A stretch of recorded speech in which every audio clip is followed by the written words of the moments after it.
Guys ನೋಡ್ತಾ ಇದ್ರೆ ಇದೇ ಭದ್ರಾ ನಿವಾಸ. ಇಲ್ಲಿಗೆ ಬಂದು ನಾವು ಚೆಕ್ ಇನ್ ಆಗಿ ಇವಾಗ ಟೆಂಪಲ್ ಟುವರ್ಡ್ಸ್ ಈ ಕಡೆಗೆ ಹೋಗ್ತಾ ಇದ್ದೀವಿ. ಸೊ ಇದ್ರ ಮುಂದೆನೇ ನಿಮಗೆ ನೇತ್ರಾವತಿ ನಿವಾಸ ಮತ್ತು ತುಂಗಾ ನಿವಾಸನೂ ಇದೆ.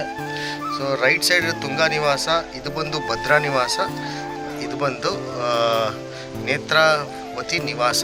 ನಮಸ್ಕಾರ, good morning, welcome to royal ride. ಸ್ವಾಗತ ಸುಸ್ವಾಗತ. ಇವತ್ತಿನ ನಮ್ಮ ಜರ್ನಿ ಬಂದು ಬೆಂಗಳೂರಿನತ್ತ. ಅದಕ್ಕೆ ಮುಂಚೆ ಅನ್ನಪೂರ್ಣೇಶ್ವರಿ ದೇವಸ್ಥಾನಕ್ಕೆ ಬಂದು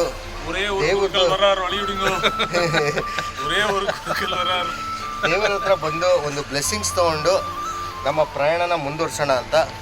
ಬೆಳಗ್ಗೆ 6:30 ಆಗಿದೆ. ದರ್ಶನಕ್ಕೆ ಬಂದು ಇಲ್ಲಿಂದ ನಾವು ಪ್ರಸಾದ ಸ್ವೀಕರಿಸಿ ಲಗೇಜ್ನ ಪ್ಯಾಕ್ ಮಾಡಿ ನಾವು ಬೆಂಗಳೂರು ಹತ್ರ ಹೊರಡ್ತೀವಿ.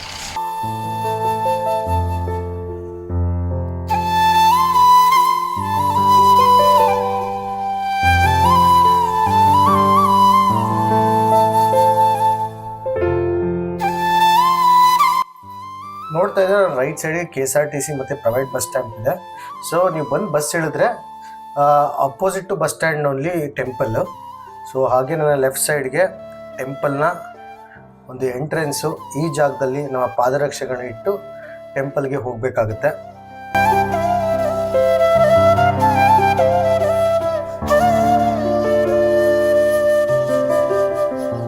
ಆಹಾರ ಭೂಮಿ ಮೇಲಿನ ಎಲ್ಲರಿಗೂ ಜೀವಿಸಕ್ಕೆ ಬೇಕಾಗುವ ಅವಶ್ಯಕತೆಗಳಲ್ಲಿ ಒಂದು. ಭೂಮಿ ಮೇಲಿನವ್ರನ್ನ ಬಿಡಿ, ಪರಮಾತ್ಮನು ಕೂಡ ಭೂಲೋಕಕ್ಕೆ ಆಹಾರ ಹುಡ್ಕೊಂಡು ಬಂದಿದ್ದ. ಅಂತಹ ಪ್ರಾಮುಖ್ಯತೆ ಇರುವ ಆಹಾರದ ದೇವತೆಯಾದ ಶ್ರೀ ಅನ್ನಪೂರ್ಣೇಶ್ವರಿ ನೆಲೆಸಿರುವ ಈ ಪುಣ್ಯ ಕ್ಷೇತ್ರಕ್ಕೆ ನಾವಿಂದು ಬಂದಿದ್ದೀವಿ. ಬನ್ನಿ ದೇವರ ದರ್ಶನ ಮಾಡಕ್ಕೆ ಹೋಗೋಣ.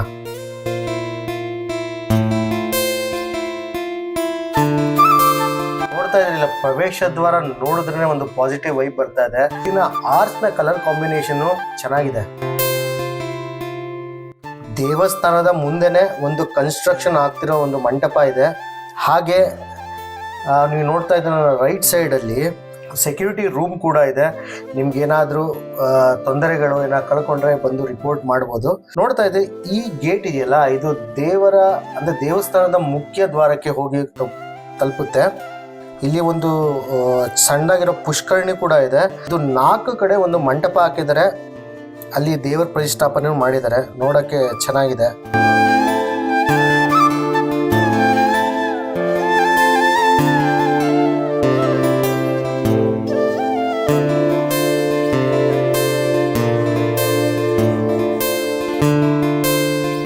ಅನ್ನಪೂರ್ಣೇಶ್ವರಿ ಟೆಂಪಲ್ಗೆ ಬರಬೇಕು ಅಂದರೆ ನೀವು ವೆಸ್ಟರ್ನ್ ಘಾಟ್ಸ್ನ ದಾಟಿ ಬರಬೇಕು. ಗುಡ್ಡ ಪ್ರದೇಶಗಳು ಎಲ್ಲ ಕಡೆ ಹಸಿರು ಸುತ್ತುವರೆದಿದೆ.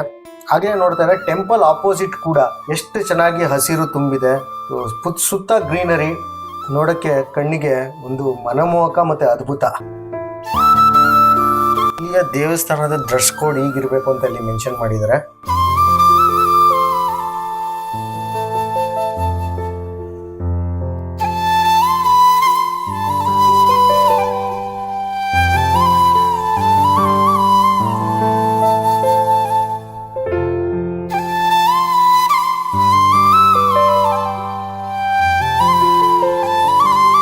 ನೋಡ್ತಾ ಇದ್ದೀರಾ, ಇದು ದೇವಸ್ಥಾನದ ಮುಖ್ಯ ದ್ವಾರ.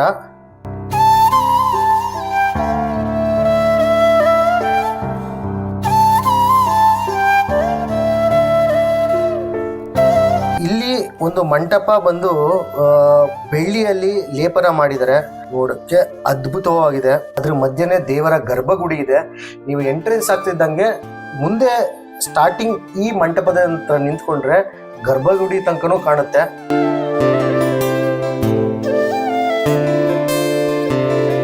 ಒಳಗೆ ಎಂಟ್ರಿ ಆಗ್ತಿದ್ದಂಗೆ ಕ್ಯೂ ನೋಡ್ತಾ ಇದ್ದಾರೆ ಯಾವ ಥರ ಇದೆ. ನಮ್ಮ ಹುಡುಗರೆಲ್ಲ ವೆಯ್ಟ್ ಮಾಡ್ತಾ ಇದ್ದಾರೆ ದೇವ್ರ ಆಶೀರ್ವಾದ ತಗೊಳಕ್ಕೆ. ಸೊ ಆಲ್ರೆಡಿ ಹೇಳ್ದಂಗೆ ಇಲ್ಲಿನ ಡ್ರೆಸ್ ಕೋಡ್ ಬಂದು ಶರ್ಟ್ ತೆಗಿಬೇಕು. ನೀವು ಇಲ್ಲಿ ಪ್ಲ್ಯಾನ್ ಮಾಡಿ ಬರ್ತಾ ಇದ್ದೀರಾ ಅಂದರೆ ಧೋತಿ ತೊಗೊಂಬರೋದು ಒಂದು ಉತ್ತಮ. ನೋಡ್ತಾ ಇದ್ದಾರೆ ಗರ್ಭಗುಡಿ ಎಷ್ಟು ಚೆನ್ನಾಗಿ ಕಾಣಿಸ್ತಿದೆ. ದೇವ್ರನ್ನ ಯಾವಾಗ ನೋಡ್ತಾ ಇದೀವಿ ಅನ್ನಿಸ್ತಾ ಇದೆ. ಸ್ವಲ್ಪ ಝೂಮ್ ಮಾಡಿ ತೋರಿಸ್ತಾ ಇದೆ ನೋಡಿ. ಇಲ್ಲಿಯ ಸೇವಾ ಕೌಂಟರ್ ಬಹಳಷ್ಟು ಸೇವೆಗಳಿದೆ. ಬಟ್ ಇಲ್ಲಿ ಬರೋರೆಲ್ಲ ನಾರ್ಮಲ್ ಆಗಿ ಅನ್ನದಾನ ಸೇವೆ ಮಾಡ್ತಾರೆ. ಇಲ್ಲೊಂದು ಮಾನಿಟರ್ ಹಾಕಿದ್ದಾರೆ, ನೀವು ನೋಡ್ಬೋದು ಎಳಗಡೆ ಏನ್ ನಡೀತಿದೆ ಅಂತ.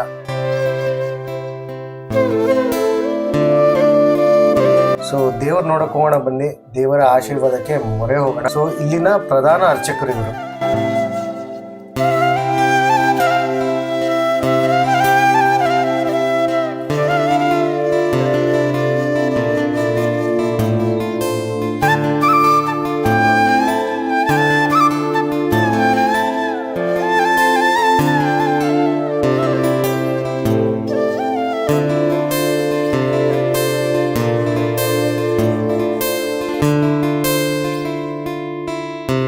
ದೇವ್ರು ನೋಡ್ಕೊಂಡ್ಬಂದು ಅಲ್ಲಿನ ಹೊರಾಂಗಣದಲ್ಲಿ ನಾವು ಇವಾಗ ಕೂತಿದ್ದೀವಿ. ಇಲ್ಲಿ ದೇವರ ಬ್ಲೆಸ್ಸಿಂಗ್ಸ್ ತಗೊಂಡು ಅನ್ನದಾನ ಸೇವೆ ಮಾಡಿಸ್ಬೇಕು ಅಂದ್ಕೊಂಡಿದ್ದೀವಿ. ಅವಾಗ ನಾವು ಇದ್ದೀರಾ, ಇದೊಂದು ನಾಗಪ್ಪ ಸುತ್ತನೂ ಸುತ್ತಕೊಂಡು ಇಲ್ಲಿ ಒಂದು ಸ್ಟ್ಯಾಚ್ಯೂ ತರ ಮಾಡಿದ್ದಾರೆ.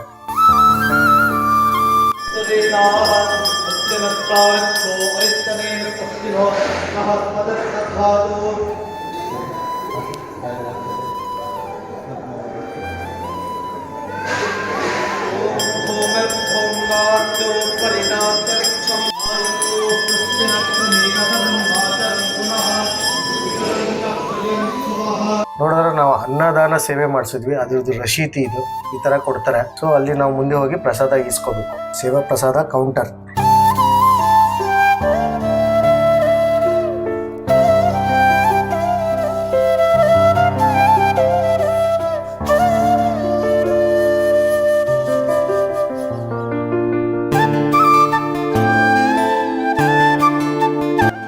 ಸೊ ದೇವಸ್ಥಾನದಿಂದ ಹೊರಗೆ ಬಂದ ತಕ್ಷಣ ಈ ತರ ಅಂಗಡಿಗಳು ಸಿಗುತ್ತೆ.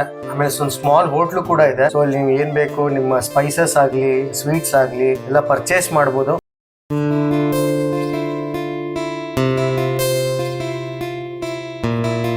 ಇಲ್ಲಿ ಹೊರಾಂಗಣದ ಏನ್ ವಿಶೇಷತೆ ಅಂದ್ರೆ, ನಿಮ್ಗೆ ಏನಾದ್ರು ಅಕ್ಕಪಕ್ಕ ರೂಮ್ ಸಿಗ್ಲಿಲ್ಲ ಅಂದ್ರೆ ಇಲ್ಲಿ ಬಂದು ನೀವು ರಾತ್ರಿ ಮಲ್ಕೊಂಡ್ರೆ ನಿಮ್ಗೆ ಒಂದು ಬೆಡ್ಶೀಟ್ ಕೊಡ್ತಾರೆ ಹೊತ್ಕೊಂಡು ಮಲ್ಕೊಳಕ್ಕೆ. ಅದಕ್ಕೋಸ್ಕರ ಮೇಲೆ ನಿಮ್ಗೆ ಶೆಲ್ಟರ್ ಹಾಕಿದ್ದಾರೆ. ಇವಾಗ ನಾವು ಪ್ರಸಾದ ಸೇವಿಸಕ್ಕೆ ಹೋಗ್ತಾ ಇದ್ದೀವಿ. ಸೊ ಇಲ್ಲಿಯ ಪ್ರಸಿದ್ಧತೆ ಏನಂದ್ರೆ ಅವಲಕ್ಕಿ. ಸೊ ಪೇಪರ್ ಅವಲಕ್ಕಿಲಿ ನಿಮಗೆ ಪ್ರಸಾದ ಕೊಡ್ತಾರೆ. ಅಮೇಝಿಂಗ್ ಆಗುತ್ತೆ. ಬಂದವರು ಇಲ್ಲಿ ಮಿಸ್ ಮಾಡಬಾರ್ದು. ಬನ್ನಿ ಹೋಗೋಣ. ಪ್ರಸಾದ ಹೇಗಿರುತ್ತೆ ನಿಮಗೆ ನಾವು ತಿಳಿಸ್ಕೊಡ್ತೀವಿ.